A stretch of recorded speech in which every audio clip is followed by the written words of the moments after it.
तो भाई लोग पड़ चुकी है रेड दादा भाई के घर में और HIT का थर्ड केस हो चुका है सॉल्व। मेरा एग्जाम था कल, इसलिए मैं ये दोनों मूवी टाइम पे देख नहीं पाया, इसलिए मैं थोड़ा लेट भी हो गया रिव्यू बनाने में। तो वेल, अपना तो काम है भाई मूवी देखने का और उसके ऊपर रिव्यू बनाने का, तो टाइम तो निकालना पड़ता है। एग्जाम देने के बाद मैं सीधे गया मूवी देखने। तो मेरा नाम है सम्राट। तो चलिए आज के एपिसोड में बात करेंगे हम दो मूवी के बारे में। पहली रेड 2 स्टारर अजय देवगन और दूसरी HIT the third case starrer नानी। तो भाई लोग, पहले हम बात करेंगे रेड 2 के बारे में, जिसके अंदर स्टेयरिंग करी है अजय देवगन ने, रितेश देशमुख और सौरभ शुक्ला ने। मूवी की स्टार्टिंग ही होती है सौरभ शुक्ला को लेके कि पटना एक बार न जाने किसका बैंड बजा रहा होगा, और ये बात सही भी है कि भाई वो सच्चा ईमानदार है, तो बैंड बजाना तो बनता है यार। इस बार उन्होंने पकड़ा है भोज के CM को। तो मूवी के अंदर रितेश देशमुख एक CM का रोल प्ले कर रहे हैं और वहां पे भोज के एरिया में उनको भगवान माना जाता है। उनको होता है डाउट कि इस कलयुग की दुनिया में इतना साफ सुथरी वाला CM कोई कैसे हो सकता है भाई, कि ना उसके अंदर कोई बुराई नाम की चीज ही नहीं है, कोई इतना प्योरेस्ट सोल कैसे हो सकता है।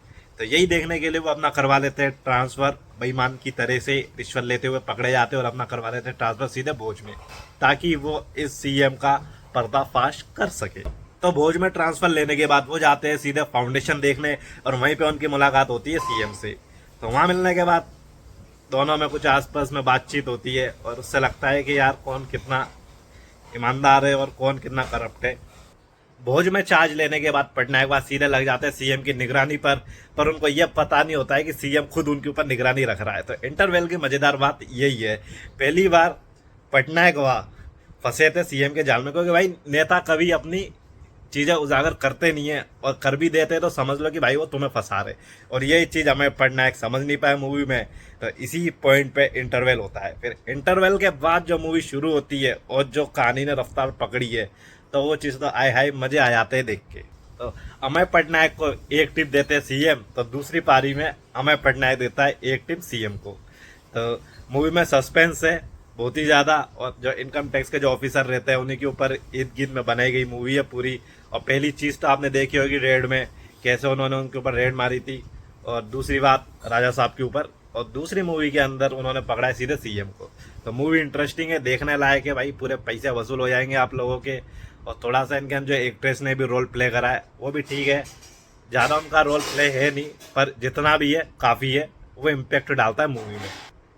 अगर हम सिर्फ रितेश देशमुख की बात करें तो उनकी एक्टिंग स्किल इतनी कमाल की है ना, जो चीज़ उन्होंने रोल प्ले करी है जो बिल्कुल प्योर तरीके से करी है भाई, कि एक CM की छवि कैसी होती है और किस तरह से वो लोगों को दिखाता है, और लोगों के बाद जो जो छवि रहती है CM की असल में ऐसा ही होता है। तो वो चीज़ उन्होंने बहुत रोल प्ले बहुत अच्छे से करा है। और सौरभ शुक्ला जो बीच बीच में स्टोरी टेलिंग करी है, आए हाय, उनके बिना तो ये मूवी अधूरी रहती है यार। ये मेकर्स का पूरा अच्छा डिसीजन था कि सौरभ शुक्ला को इस मूवी में लेके आए, भले से छोटा सा रोल दिया हो कैसा भी दिया हो, पर उस चीज़ ने मूवी के अंदर बहुत ज़्यादा इम्पेक्ट डाला है। और अजय देवगन की बात करें तो उनकी एक्टिंग स्किल तो हमेशा से कमाल की रही है। भले तक वो रीमेक मूवी बनाते हैं, लेकिन उन्होंने जितनी भी रीमेक मूवी बनाई है वो सारी की सारी हिट गई है, फ्लॉप तो एक भी नहीं हुई है। आखिर में अमय पटनायक कैसे वो CM को पकड़वाते हैं और कैसे उनकी रेड करते हैं फाउंडेशन में, जो उन्हें जो सोने का गोल्ड का जो हाथ था उन्होंने अपनी माँ के लिए याद में बनाया था, वो चीज़ें कैसे वो पीतल में कन्वर्ट कर देते हैं और फिर वो वहाँ से कहाँ गायब हो जाता है। ये चीज़ आपको सारी मूवी में देखने के लिए मिलेगी कि सारा पैसा कहाँ से आ रहा है, और जो उनकी बैक स्टोरी थी रितेश देशमुख की कि वो बंदा CM कैसे बना, तो वो चीज़ भी बहुत इम्पैक्टफुल रहती है मूवी में। ये बिल्कुल पॉइंट था मूवी को अच्छा बनाने का। तो भाई मेरी तरफ से तो मैं मूवी को 5/4 स्टार देता हूँ। बहुत देखने लायक मूवी, आप फैमिली के साथ जा सकते हो देखने। और रही बात इसके म्यूजिक की, तो योयो पाजी का गाना है पड़ चुकी है रेड, तो उनके म्यूजिक के बारे में तो कोई कंपैरिजन है ही नहीं है उनके जैसा। अजय देवगन और रितेश देशमुख दोनों ही स्क्रिप्ट चॉइस करने में बहुत ही अच्छे हैं, जिस तरीके से वो स्क्रिप्ट चॉइस करते हैं और उनकी मूवी जो प्रेजेंट करती है बॉक्स ऑफिस पे, तो अजय देवगन ने ऐसी रेड मारी है तो मूवी का ब्लॉकबस्टर होना तो बनता है। अब बात करते हैं अपन HIT द थर्ड केस के बारे में, जिसके अंदर स्टारर है ये नानी और श्रीनिधि शेट्टी। जैसे ही इसके जो 2 पार्ट पहले आ चुके हैं, HIT द फर्स्ट केस और सेकंड केस, तो फर्स्ट केस में विश्वांग सेन ने इसको डेब्यूट करा था और सेकंड में आदिशेष ने। तो ये दोनों मूवी एक दूसरे से लिंक थी, फर्स्ट और सेकंड पार्ट, लेकिन जो ये थर्ड पार्ट है इसका, वो इन दोनों मूवी से कोई लिंक नहीं है। बट थर्ड मूवी में एक चीज़ ये है कि आपको दोनों केस के जो इंस्पेक्टर रहते हैं और जो उस केस को इन्वेस्टिगेट करते हैं, फर्स्ट पार्ट को सेकंड पार्ट को, वो चीज़ आपको थर्ड में कैमियो देखने के लिए मिलेगा।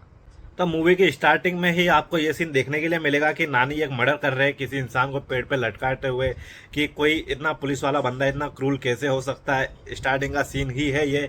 तो इस बेस पे आप मूवी को प्रिडिक्टेबल नहीं कर सकते, और सस्पेंस तो सिर्फ एक ही है इसमें, पर मूवी बिल्कुल फायर है भाई।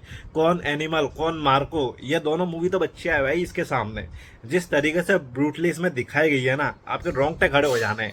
तो मूवी के अंदर जो नानी का रोल है वो एसपी का है, और स्टार्टिंग में जो मर्डर दिखाया था वो लिंक ही है पूरी मूवी उससे। और नानी के अंदर इसके अंदर जो डिसीज है एंजाइटी वगैरह, किस तरीके से यार वो बंदा इतना क्रूड है और कितनी हद तक पागल इंसान है, ये चीज़ आपको देखने के लिए मिलेगी मूवी के अंदर। और श्रीनिधि शेट्टी की बात करें तो उनका भी रोल बहुत अच्छा है। उसके अंदर एक सस्पेंस रहता है कि वो बंदी उनको डेट करती है, किसके मैट्रिमनी की साइड से उनके पिताजी डेट करवाते हैं। बट लेकिन जब इंटरवेल तक वो बंदी भी खुद पुलिस ऑफिसर निकलती है, जो कि उनके ऊपर नज़र रखती है। इसके ऊपर, नानी के ऊपर।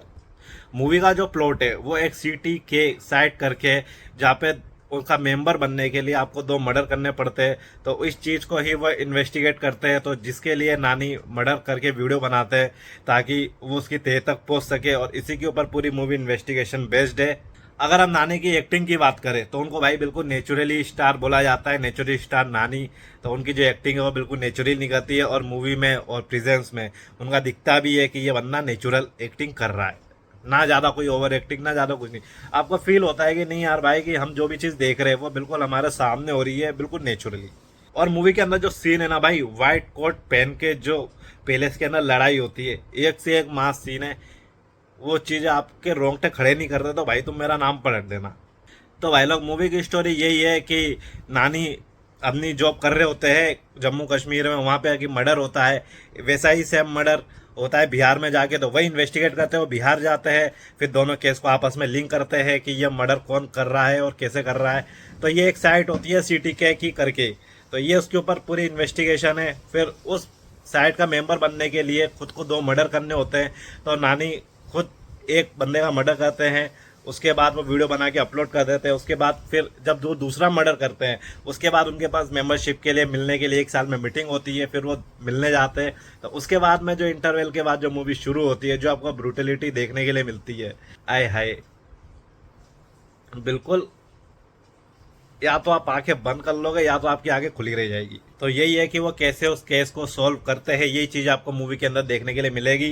तो मैं तो कहता हूँ भाई कि आप रेड 2 और HIT थर्ड केस दोनों आप देखो, दोनों मूवी वर्ती है। और मेरे तो भाई बिल्कुल देखने के पैसे वसूल हो गए। एग्जाम तो ठीक है भाई, कैसा भी गया कैसा भी नहीं गया वो तो रिजल्ट आने के बाद ही पता चलेगा, पर मूवी देख के तो भाई दिल को सुकून मिल गया यार, कि ऐसी मूवी हमारे यहाँ क्यों नहीं बनती है। HIT the third case south की मूवी है, बॉलीवुड में इस लेवल का कोई सोचता ही नहीं है बनाने का। और साउथ वाले तो न जाने पहले कहाँ थे और कहाँ से कहाँ पहुँच गए, तो उसके लिए भाई उनको सैल्यूट। और अगर ऐसे ही काम चलता रहा तो भाई बॉलीवुड का तो नाम खत्म ही हो जाना है। अगर मैं अपनी तरफ से HIT को रेट दूं तो मैं इसको 5 आउट ऑफ 5 दूंगा, क्योंकि स्टोरी है, क्योंकि मार्को में तो कोई स्टोरी थी नहीं और ना ही मुझे एनिमल में लगी। HIT के अंदर स्टोरी है, बिल्कुल स्क्रीन प्रेजेंस है और ब्रूटलिटी है, किस बेस पे हो रहा है किस बेस पे नहीं हो रहा है, तो चीज़ें आपको देखने में अच्छी भी लगेगी। ऐसा नहीं कि आप बोर हो जाओगे, बिल्कुल आपका इंटरेस्ट बना रहेगा, इसलिए मैं इसको 5 आउट ऑफ 5 रेटिंग दी है। और रही म्यूज़िक की बात, तो म्यूज़िक भी ओके ओके। तो भाई लोग, बस आज के लिए इतना ही था, और आपसे थोड़ी सी रिक्वेस्ट है यार, वीडियोस को आप देख भी लेते हो पर उसको ना लाइक करते हो, ना सब्सक्राइब करते हो, ना कमेंट करते हो, ना कुछ करते हो। मैं वीडियो डाल डाल के थक जाता हूँ भाई। 200-250 व्यूज़ से क्या होता है, जब तक हज़ारों और लाखों में व्यूज़ नहीं आएंगे तब तक क्या ही मज़ा है वीडियो बनाने का। तो बस थोड़ी सी रिक्वेस्ट है कि चैनल को लाइक करो, सब्सक्राइब करो और कमेंट करो, ताकि मेरा भी चैनल ग्रो हो। तो वेल, तब तक के लिए आप लोग भी अपना ख्याल रखिए और मैं भी अपना ख्याल रखता हूँ। मेरा अगला पेपर है, मैं उसकी पढ़ाई करने जाता हूँ।